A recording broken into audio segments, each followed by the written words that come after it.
se hallaron restos de otro planeta en la Tierra, dos masas continentales como enormes esferas de piedra.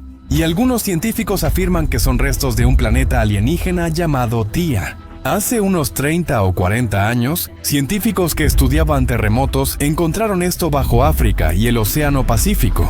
A esta profundidad se hallaron dos enormes fragmentos de roca, del tamaño de continentes distintos a las rocas terrestres. Ahora, la pregunta era cómo estos enormes fragmentos de roca llegaron hasta el núcleo de la Tierra. Y fue entonces cuando el geofísico Qian Yuan de la Universidad Caltech y su equipo hicieron una afirmación de que sí, en realidad estos son restos de un planeta alienígena y que también tienen evidencia para probarlo. Ahora, idealmente, si alguien hace una afirmación con tanta confianza, la mayoría de las veces tienen evidencia válida, porque esa es la metodología científica para probar su punto. Pero entonces, piensen, ¿qué podrían mostrar estos geofísicos como evidencia? Las masas a las que ellos llaman alienígenas están casi cerca del núcleo de la Tierra, en lo profundo de la Tierra, donde nadie ha llegado antes y donde nadie puede llegar hoy en día. Y el planeta alienígena Theia, con el que están relacionando esas masas, es un planeta hipotético que se dice que chocó con la Tierra hace 4.5 mil millones de años y fue destruido. O sea, esto significa que ni siquiera esos científicos pueden tener muestras de esas masas, ni tampoco del planeta hipotético llamado Theia. Así que lo preguntaré de nuevo, ¿se puede creer en su investigación? Además, ¿cómo pueden existir esas enormes masas dentro de la Tierra sin desestabilizar su rotación?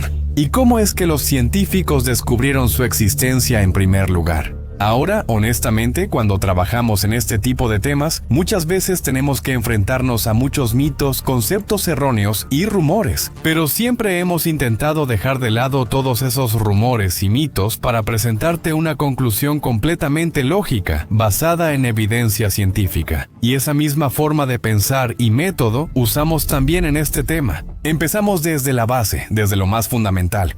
Primero, ¿cómo descubrieron los científicos estos enormes bloques cerca del núcleo de la Tierra? Aquí comienza una historia interesante. Entonces, al principio, el objetivo de los científicos ni siquiera era buscar si había bloques enormes debajo de la Tierra. De hecho, en ese momento ellos solo estaban tratando de resolver un misterio sin respuesta. Así que la historia comienza en los años 60 en las islas Hawái de Estados Unidos, donde en solo 3 años explotaron cerca de 8 volcanes. Normalmente las erupciones volcánicas frecuentes solo ocurren en lugares donde dos placas tectónicas chocan, es decir, en los límites de las placas tectónicas. Y esto es porque cuando dos placas tectónicas chocan entre sí, la temperatura y la presión dentro de la Tierra comienzan a aumentar y el magma presente allí empieza a salir en forma de volcán. Pero puedes ver que las islas Hawái están muy lejos incluso de la frontera de placa tectónica más cercana. Entonces, lógicamente, la primera pregunta es por qué Mauna Loa y Kilauea, que están en Hawái, son dos de los puntos volcánicos más activos del mundo. ¿Qué está pasando debajo de las islas Hawái? ¿Por qué, a pesar de estar tan lejos de la frontera de las placas tectónicas, aquí se encuentran dos de los volcanes más activos del mundo? Bueno, para resolver este misterio, los científicos crearon un mapa de todas las regiones volcánicas activas del mundo y descubrieron que todas las conexiones llevan a dos lugares. Uno es África y el otro es el Pacífico. Literalmente, mira este mapa de hotspots. Las islas Hawái están justo en el Pacífico, pero estas montañas de lava seca llamadas Siberian Traps y Deccan Traps, que ahora se ven en Rusia e India. Estas también se formaron cuando Siberia estaba sobre el hotspot de Islandia y la India sobre el hotspot de Reunión. O sea que estas dos placas se han desplazado de su lugar. En resumen, aquí se pueden sacar dos conclusiones. Primero, que debajo de África y el Océano Pacífico hay algo que está dando origen a estos hotspots. Y segundo, que posiblemente está en el manto. Porque aunque las placas tectónicas en la corteza se muevan hacia adelante, estos hotspots no se están moviendo. Entonces, ¿qué es esa cosa que está debajo de África y el Océano Pacífico y que está en el manto? Bueno, la única manera de averiguarlo era encontrar la forma de meterse en el manto de alguna manera. Porque obviamente cavar un hoyo directo no era una opción. Quiero decir, incluso cuando Rusia cavó el pozo superprofundo de Kola, solo pudieron llegar a unos 12 kilómetros de profundidad. Eso fue algo así como esto. Si comparo la Tierra con mi palma, ni siquiera hemos podido cavar tan profundo como la depresión que muestran las líneas de la mano. Lo que quiero decir es que los científicos necesitaban una mejor técnica, y fue ahí donde entraron algunos científicos curiosos de Estados Unidos. De hecho, hasta finales de los 70, el estudio de los terremotos estaba ganando mucha popularidad en la comunidad científica. Así que algunos científicos estadounidenses pensaron, ¿por qué no penetrar en las profundidades de la Tierra usando los terremotos? Para entonces, la tecnología en este campo ya había avanzado mucho. Hoy en día, la tecnología en general ha tenido un gran auge. Por ejemplo, la industria de los videojuegos. El enlace está en la descripción. Y ahora volvamos a nuestro video. Estábamos hablando de cómo los científicos mapearon el interior de la Tierra usando la tecnología de detección de terremotos. Mira, cuando ocurre un terremoto, toda la Tierra comienza a vibrar. Es decir, algunas ondas que se generan tienen la capacidad de atravesar el interior de la Tierra. Entonces, los científicos estadounidenses pensaron que estudiando estas ondas se podría crear un mapa del interior de la Tierra, y toda la responsabilidad de este mapeo la asumió la profesora Katie Aaki del Instituto Tecnológico de Massachusetts, quien midiendo la velocidad de las ondas sísmicas generadas por los terremotos, descubrió esos blobs alienígenas. De hecho, el asunto con las ondas sísmicas es que viajan a diferentes velocidades dependiendo del medio por el que pasan. Al registrar esta variación de velocidad, crearon un mapa bidimensional del interior de la Tierra. Como ya dije, estas ondas cambian de velocidad cuando cambian de medio.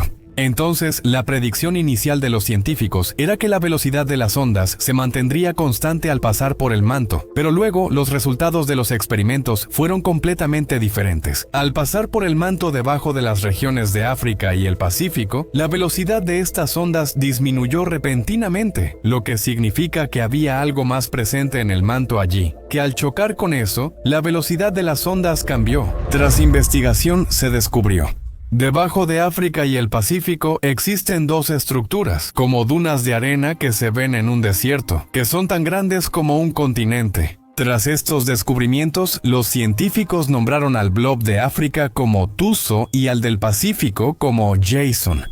Luego pasaron al siguiente paso: analizar los hotspots y buscar la conexión con esos blobs, preguntándose si realmente son el origen de estos hotspots, o solo es coincidencia. Para explicar el origen de estos blobs, en 1994, dos geofísicos reconocidos del Instituto Max Planck de Alemania, Ulrich Christensen y August Wilhelm von Hoffmann, presentaron una teoría. Según ellos, hace 200 millones de años, cuando el supercontinente Pangea se estaba rompiendo, la corteza oceánica de la Tierra, debido a su mayor densidad, comenzó a hundirse debajo de la corteza continental y eventualmente llegó hasta el manto que se estaba hundiendo. Después de esto, debido a la temperatura y presión extremas en el manto, cuando se derritió, el agua presente en él entró en contacto con el hierro y se transformó en peróxido de hierro.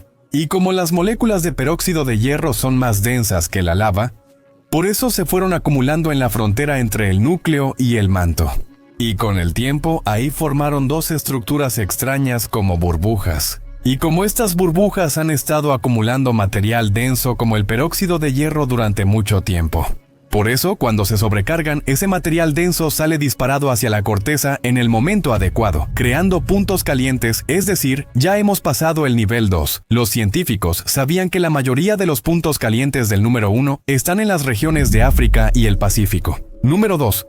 Debajo de estos puntos calientes hay dos enormes burbujas. Y número 3, estas dos burbujas son las que están dando origen a los puntos calientes. Era momento de pasar al nivel 3. Puedes ver que la teoría de Christensen y Hoffmann sí podía explicar cómo se formaron estas burbujas, pero aún le faltaba una respuesta a esta teoría. No podía explicar por qué estos blobs se formaron específicamente debajo de África y el Pacífico. Podrían haberse formado en cualquier otro lugar, ¿no? Mira, en esos días muchos científicos pensaron mucho sobre esto. Ellos creían que deberíamos buscar una teoría que pudiera construir sobre lo que ya sabíamos hasta ahora. Y bueno, ellos no sabían que esa idea los iba a llevar muy pronto a un callejón sin salida. De hecho, a esos científicos les parecía que así como era fácil conectar los hotspots con los blobs, también sería igual de fácil conectar los blobs con África y el Pacífico. Pero luego, todas las teorías que propusieron no lograban conectar los tres elementos, los hotspots, los blobs y África y el Pacífico entre sí.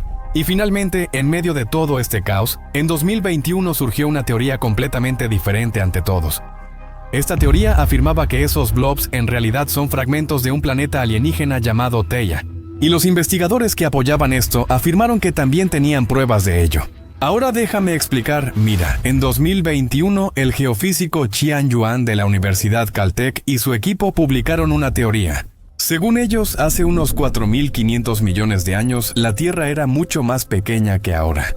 Pero luego, un planeta tan grande como Marte choca con ella, y debido a ese impacto violento, número 1, la Tierra se inclina sobre su eje. Número 2, un gran pedazo de Theia se convierte en nuestra Luna. Y número 3, el resto de fragmentos quedan atrapados en la Tierra. De hecho, Yuvan decía que después de esta colisión, la Tierra se derritió por completo. Como la densidad de Theia era mayor que la de la Tierra, sus fragmentos se hundieron hasta el núcleo terrestre. En cuanto a su ubicación actual, una investigación alternativa dice que para estabilizar esta nueva rotación inclinada de la Tierra, estos bloques se alinearon diametralmente opuestos entre sí, es decir, en África y el Pacífico. Después de todo, eso es lo que sucede también en los giroscopios. Sus partes internas hacen diferentes movimientos y ajustes para equilibrar la rotación de ese giroscopio. Entonces, ¿eso es todo? Entonces fue la teoría de Theia la que finalmente se aceptó, la que pudo conectar los hotspots, los blobs y el núcleo de África-Pacífico entre sí. Bueno, técnicamente sí, porque esto explica de dónde vienen los blobs, y también explica por qué están solo en África y el Pacífico. Y si además conectamos esa teoría de la corteza oceánica, entonces también entendemos por qué estos generan hotspots. O sea, ahora tenemos la explicación de todas las cosas que necesitábamos. Solo falta una cosa: pruebas, evidencia. ¿Cuál es la prueba de que esta teoría es cierta? ¿Tenemos alguna evidencia de que existió un planeta alienígena como Theia alguna vez? Bueno, Qian Yuan y su equipo afirman que tienen pruebas. Ellos dicen que cuando crearon una simulación por computadora para probar su hipótesis, hicieron un planeta del tamaño de Marte, similar en composición química a la Luna, llamado Theia, y lo hicieron chocar con la Tierra. En las simulaciones sucedió exactamente lo que predijeron en su hipótesis. Una gran parte de Theia realmente se convirtió en la Luna en su simulación. La Tierra también se derritió por ese impacto, y los fragmentos de Theia, por su alta densidad, alcanzaron el límite entre el núcleo y el manto terrestre. Exactamente como lo que vemos hoy en nuestra propia Tierra. Es decir, gracias a la teoría de Yuvan, finalmente tenemos una respuesta científica sobre el origen de estos blobs y posiblemente sea correcta. El único problema es que, desafortunadamente, todavía tenemos que considerarlo solo como una teoría. ¿Y sabes cuál es la razón? Bueno, para comprobar su afirmación sobre los restos de Theia, Yuvan hizo una simulación por computadora, pero la composición química de Theia en ella es solo una suposición, porque todavía no conocemos la composición química completa de la Luna. Solo tenemos datos adecuados de las muestras de suelo superficial, así que crear un modelo simulado de Theia con este conjunto de datos incompleto, creo que aquí entra el margen de error. Sin embargo, tampoco podemos descartarlo por completo, porque ese modelo simulado justifica bastante bien la existencia de esos blobs. Además, Yuvan y su equipo también son muy conscientes de esta falla en la simulación, y por eso actualmente están esperando obtener muestras de rocas lunares del Artemis Mission de la Administración Nacional de Aeronáutica y el Espacio. Eventualmente intentarán comparar esas muestras con los blobs para probar si los blobs realmente son una parte de Theia o no. Y esto nos lleva a la última pregunta, que es, aunque Artemis traiga muestras de rocas lunares, ¿cómo va a comparar Yuan los blobs ocultos en el manto de la Tierra con esas muestras? Sabes, en todo este video de hoy, esa es la pregunta que personalmente más me emocionó, porque Yuan va a comparar las muestras de rocas lunares con los blobs, y eso es un proyecto futuro. Eso significa que cómo lo harán, ese proceso aún no se ha mencionado en ningún lado. O sea, aquí tuvimos que hacer nuestra propia suposición sobre cuál será el proceso. Así que antes de que yo mismo responda, ¿quieres intentarlo tú? Vamos. Si tienes una respuesta, coméntala abajo de inmediato. Créeme, la respuesta está en todo lo que hemos aprendido hasta ahora, y eso también lo entendimos nosotros después.